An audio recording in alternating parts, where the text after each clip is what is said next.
गुनहगार गैंग में एक शूर्पणखा भी है। आपने रामायण देखी है? जी जी। रामायण का इतिहास आपने देखा है, कहाँ से शुरुआत हुई थी, और इनके अंत की शुरुआत भी वही शूर्पणखा करने वाली है। एटॉनमी के बारे में यही चलाते रहे, पाकिस्तान से बात करो यही चलाते रहे, बिल्कुल। सेंटर को एक्सप्लॉइट यही करते रहे, सेंटर से अनअकाउंटेबल पैसा ये लाते रहे, ट्रांसपेरेंसी जीरो, यहाँ पे डेवलपमेंट जीरो, एक फ्रैक्चर्ड स्टेट बना के इन्होंने रखा था। और एक वाहिद पार्टी जो मिलिटेंसी विक्टिम या राष्ट्रवादी जो थे उनके साथ एक ही पार्टी ने स्टैंड किया, वो थी भारतीय जनता पार्टी। व्यूअर्स, किसी भी इंस्टीट्यूशन, ऑर्गेनाइजेशन या पार्टी की सबसे इम्पोर्टेंट जो पोजीशन है, पोस्ट जो है, वो एक प्रवक्ता की है, एक स्पोक्स पर्सन की है। वो इसलिए क्योंकि एक स्पोक्स पर्सन, एक प्रवक्ता जो है, वो एक ब्रिज का काम करता है लोगों के बीच में और एक पार्टी के बीच में। लोगों की जितनी समस्याएं हैं, प्रॉब्लम्स हैं, उनको अपनी पार्टी की हायर कमांड तक लेके जाना और एक सस्टेन्ड एंगेजमेंट ऑफ डायलॉग को मेंटेन करना जनता के बीच में और पार्टी के बीच में मेंटेन करके रखना, ये एक मेन काम है। पर ऐसे हज़ारों और काम हैं जो स्पोक्स पर्सन के थ्रू पार्टी करती है और स्पोक्स पर्सन अपनी पार्टी की इमेज को जनता के बीच में एक अच्छे रूप और स्वरूप में पेश करने का काम करता है।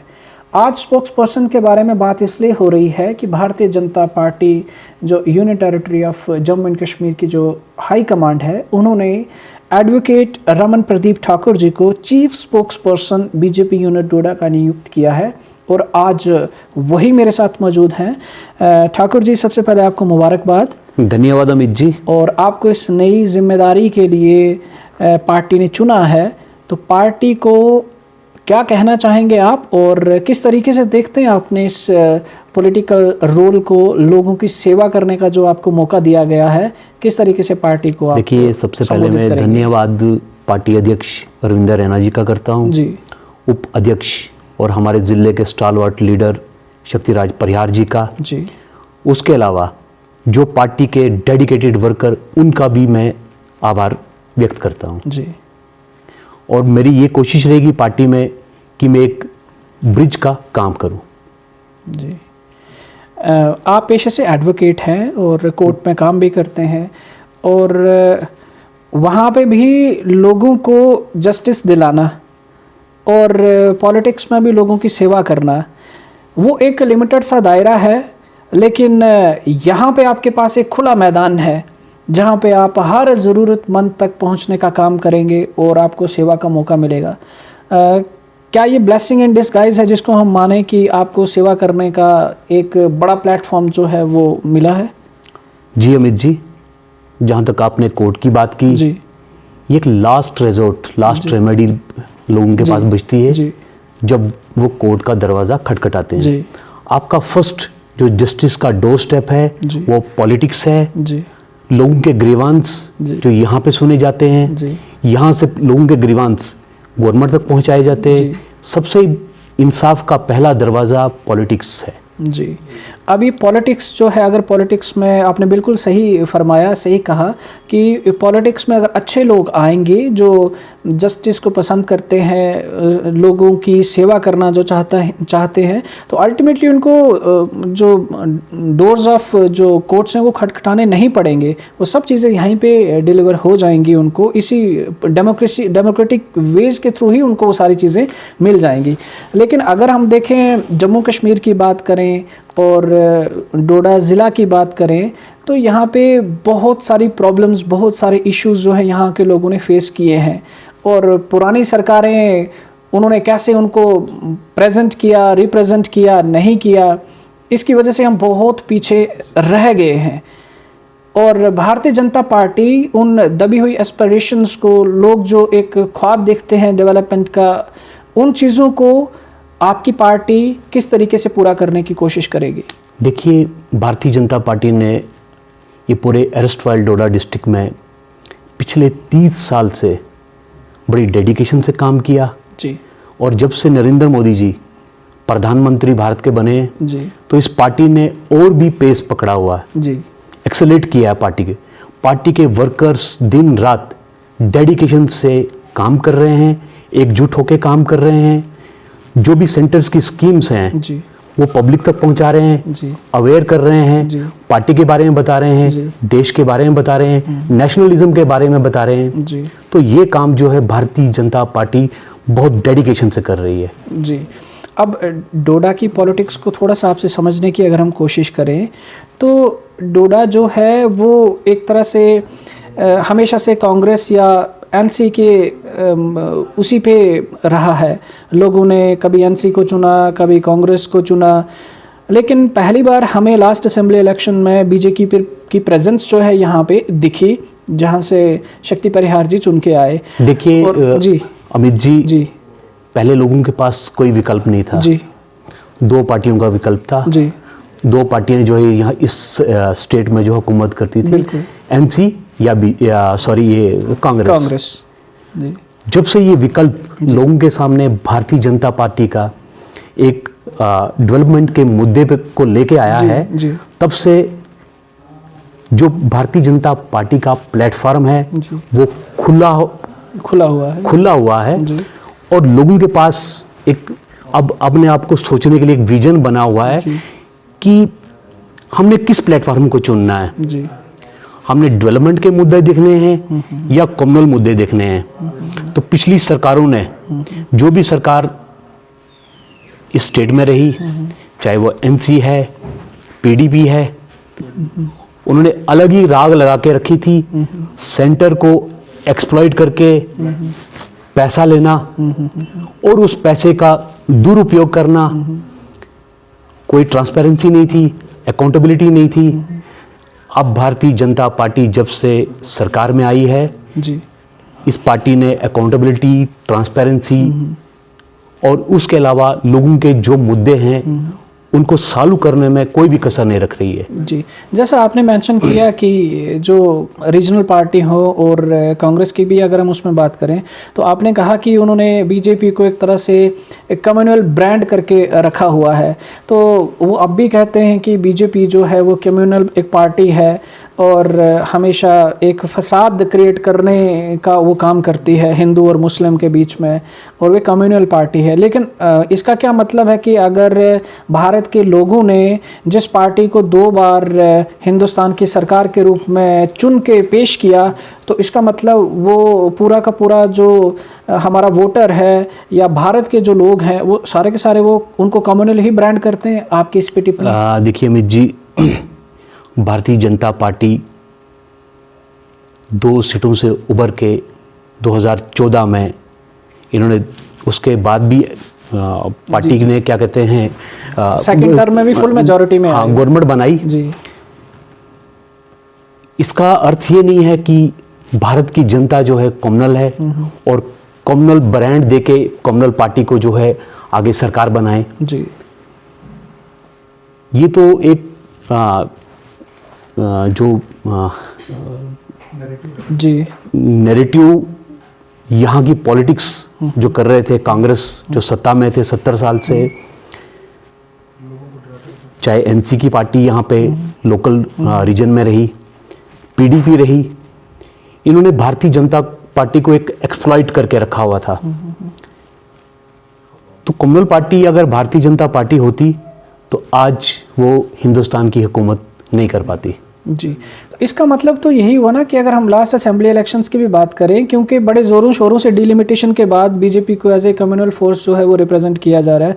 फारूक अब्दुल्ला की भी एक स्टेटमेंट आई, एक उन्होंने वेब पोर्टल को इंटरव्यू दिया जिसमें वो कहते हैं कि बीजेपी जो है वो एक कम्युनल डिवाइड क्रिएट करने की कोशिश कर रही है। तो इसका मतलब तो ये कि लास्ट असेंबली इलेक्शंस में अगर जम्मू ने बीजेपी को वोट किया जिसमें उनकी इतनी सारी सीटें आई और कश्मीर ने जो है कश्मीर की जो रीजनल पार्टीज़ हैं उनको वोट किया, तो इसका मतलब जिन्होंने बीजेपी को वोट किया लास्ट असेंबली इलेक्शंस में वो सारे कम्युनल हो गए, लेकिन जम्मू कम्युनल नहीं है। उसकी जो मिसाल है वो हम आपको ऐसे देना चाहेंगे कि 1985 में लेट मुफ्ती मोहम्मद सैयद जी जो स्टेट के सीएम भी रहे, वो एक ब्राह्मण प्रधान एक गांव से चुन के उन्होंने अपनी पॉलिटिक्स को शुरू किया, आरएसपुरा से उन्होंने अपने पॉलिटिक्स को जो है वो शुरू किया। तो अगर एक कश्मीर का नेता जिसको मुस्लिम अगर वो बैकग्राउंड से है, तो अगर एक ब्राह्मण एरिया उनको, ब्राह्मण वोटर्स उनको उठा के अगर पॉलिटिक्स का करियर जो है वो स्टार्ट कर सकते हैं, तो क्या अगर कोई हिंदू कश्मीर में जाके किसी मुस्लिम क्षेत्र जो डोमिनेटेड है वहाँ से वो इलेक्शन जीत पाएगा? आज भी नहीं जीत पाएगा। तो कम्युनल सोच कौन रखता है? जम्मू रखता है कि कश्मीर रखता है? इस पे हमें सोचना पड़ेगा और इस नैरेटिव को थोड़ा सा सीधा करना पड़ेगा। और जम्मू ने बार बार प्रूफ किया है कि कम्युनल सोच जम्मू नहीं रखता है, बल्कि कौन रखता है हम उसमें कहने की या बोलने की हमें ज़रूरत ही नहीं है, क्योंकि डिलिमिटेशन भी अगर इस टाइम पे अगर हम बात करें तो कश्मीर पूरी तरह से, कश्मीर के लीडर जो हैं वो उस चीज़ को हजम नहीं कर पा रहे हैं और अपने नैरेटिव को खुलेआम वो चला रहे हैं। तो डिलिमिटेशन के ऊपर आप क्या कहेंगे? क्या ये जो एक्सप्लॉयटेशन जो हमारी हुई है इतने 70 सालों में, तो क्या डिलिमिटेशन एक माध्यम बन सकता है इस चीज़ को पूरा रिवर्ट करने के लिए, रिवर्स करने के लिए इस एक्सप्लॉयटेशन को? अमित जी, जैसे आपने कहा कि कश्मीर से नैरेटिव चला है कि जम्मू रीजन जो है कॉमनल है। 70 साल में कौन हुकूमत कर रहा था? जी। जम्मू का तो कोई सीएम नहीं बना, सीएम कश्मीर से ही बने। और जो यहाँ पे अलगाववाद, उग्रवाद, वो भी कश्मीर से ही उभरा। और यही पार्टीज एमसी और पीडीपी उनको सपोर्ट करती रही। जहाँ तक डिलिमिटेशन की बात है, डिलिमिटेशन इसको कोई पार्टी जो है कॉन्स्टिट्यूट नहीं करती है। प्रेसिडेंट ऑफ इंडिया जो है डिलिमिटेशन कमीशन, जो कमीशन है उसको कॉन्स्टिट्यूट करती है with the collaboration of election commissioner. एक टीम बनी, 3 मेंबर की टीम बनी जी, जिन्होंने काफ़ी देर से पूरी स्टेट में दौरा किया, मुख्तलिफ पार्टियों से मिले। वो यहाँ की रीजनल, नेशनल एडमिनिस्ट्रेटर्स और भी जो स्टेक होल्डर्स इस स्टेट के थे, उनसे उन्होंने बात की। उसके बाद वो कंक्लूजन पे पहुंचे जी। ड्राफ्ट तैयार किया है जी। ये एक इंटरिम ड्राफ्ट है जी। और इंटरिम ड्राफ्ट और किसी को भी, किसी भी पार्टी को कोई सजेशन, ओपिनियन, ऑब्जेक्शन देने हैं तो इसके लिए टाइम 31 दिसंबर तक जो है नियुक्त किया है। उसके बाद जो ये ड्राफ्ट प्रेसिडेंट के पास पेश होगा और फिर इम्प्लीमेंट होगा। देखिए, इन्होंने डिलिमिटेशन पे काफ़ी सालों से इसको हैंग करके रखा था जी। असेंबली में 2001 कानून भी इन्होंने पास कर रखा था और 2026 तक कोई जो डिलिमिटेशन को इन्होंने फ्रीज कर दिया था। इसका मतलब जम्मू को बाहर पूरा रख दिया सिस्टम से इन्होंने। हाँ, ये जम्मू को तो ये कुछ समझते नहीं थे। जम्मू को कुछ समझते नहीं थे। ये जम्मू को एक कठपुतली समझते थे। कठपुतली कहाँ तक जाएगी, हाथ तो हमारे हैं, नचाएंगे हम, नचाएंगे। तो जब से ये धारा 370 हटी, 35 से कॉन्स्टिट्यूशन का हटा, यहाँ पे रिऑर्गनाइजेशन, J&K रिऑर्गनाइजेशन एक्ट बना। उस J&K रिऑर्गनाइजेशन एक्ट में सेक्शन 60 सबसेक्शन 2 उस क्लाज में ये दिया कि अगर स्टेटहुड हमने स्टेटहुड अगर रिस्टोर करना है तो सबसे पहले जो है डिलिमिटेशन का काम करना है। और डिलिमिटेशन में मेन क्राइटेरिया जो था पॉपुलेशन का। उसके अलावा जैसे ये एक्सप्लॉइट कर रहे हैं, नए क्राइटेरिया नहीं देखा है इन्होंने। क्राइटेरिया देखना चाहिए था श्रीनगर का, वहाँ पे पॉपुलेशन ज़्यादा है, यहाँ की कम है। लेकिन उसमें और भी क्लास है कि क्राइटेरिया के अलावा आप ज्योग्राफिकल कॉम्पैक्ट एरियाज उनको भी देखना है। जहाँ लैक ऑफ कम्युनिकेशन है उनको भी देखना है, फिजिकल फीचर्स ऑफ एरिया उनको भी देखना है। तो सब चीज़ों को कंसिडर करके एक ड्राफ्ट तैयार किया है। और उसमें जम्मू आगे है। हाँ, उसमें जम्मू आगे है कोई और शक शुबा ही नहीं है। हाँ, जम्मू आगे। और हिस्ट्री में जे.एंड.के की हिस्ट्री में पहली बार जिनको ये अपने नानके समझते थे, गुजर एंड बकरवाल, उनके लिए पॉलिटिकल स्पेस इन्होंने छोड़ी नहीं थी। और 9 सीटें इस बार उनके लिए रिजर्व रखी हैं। जी बिल्कुल बिल्कुल। ये सारी चेंजेस जो हैं ये धारा 370 को हटाने के बाद और ग्रास रूट लेवल पे डिसेंट्रलाइजेशन ऑफ डेमोक्रेसी जिसे हम कहते हैं, पंचायती राज सिस्टम को ग्रास रूट लेवल से इसको उभारने के लिए, लोगों को एक गवर्नेंस का एक मौका देने के लिए, और डिलिमिटेशन को अब परिसीमन को इसकी रिपोर्ट्स और कब तक ये लागू होता है वो देखने की बात है। लेकिन इस पूरे एक्सप्लॉयटेशन का जो प्रोसेस जो पिछले 70 साल से कश्मीर सेंट्रिक नैरेटिव रहा और जम्मू उन पॉलिसीज़ का फॉलोअर रहा, अब ये टाइम आया है कि इसको थोड़ा सा इक्वेशन को चेंज करने का टाइम आया है। तो आपको लगता है ये पूरी बौखलाहट जो है कि हमारे हाथ से अब ये जो सत्ता है, पावर जो है, जो इतने सालों से हम पूरे एक डोमिनेटिंग पोजीशन में थे, वो अब जाने वाली है? हाँ अमित जी, इनको बड़े बुरे तरीके से बौखलाहट है, इसीलिए ये एक गैंग बना के रखा है इन्होंने, गुपकार गैंग जी। और उस गुपकार गैंग में एक सुर्पनखा भी है। आपने रामायण देखी है? जी जी। रामायण का इतिहास आपने देखा है, कहाँ से शुरुआत हुई थी, और इनके अंत की शुरुआत भी वही सुर्पनखा करने वाली है। जहाँ तक एनसी पीडीबी का सवाल है, यही पार्टीज स्टेट को चलाती रही, इन्होंने ही हुकूमत की, एटॉनमी के बारे में यही चलाते रहे, पाकिस्तान से बात करो यही चलाते रहे, बिल्कुल सेंटर को एक्सप्लॉइट यही करते रहे, सेंटर से अनअकाउंटेबल पैसा ये लाते रहे, ट्रांसपेरेंसी ज़ीरो, यहाँ पे डेवलपमेंट ज़ीरो, एक फ्रैक्चर्ड स्टेट बना के इन्होंने रखा था। तो जब से धारा 370 हटी है तो अब तो डेवलपमेंट के काम शुरू हो रहे हैं जी।